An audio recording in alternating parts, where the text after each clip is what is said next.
But I remember in the late 1990s, I was at the NASD before it became FINRA, and I was, lucky enough to be able to participate in all of their board meetings. And at the beginning of every board meeting, one of the board members would essentially read a prepared statement, no matter what the issue was.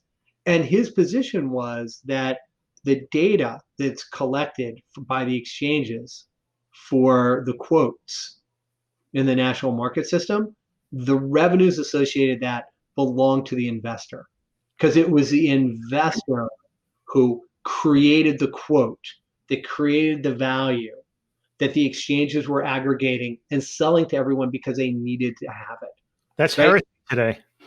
I know it is. Now I know, no, I know it is, right? But think about how that is analogous to the world we live in right now, Yeah. right? That it is David, when I surf the internet or I turn on Waze, that I'm spending my time, which has value, to create value for someone else. It's not sharing that value with me, right? It's just like, it's the same thing in my mind, right? I'm an investor. I put an order on the market that generates revenues, but I am creating that value and it's not being shared with me. That was the fundamental point of that guy, right? Fast forward 30 years, it's the same analogy.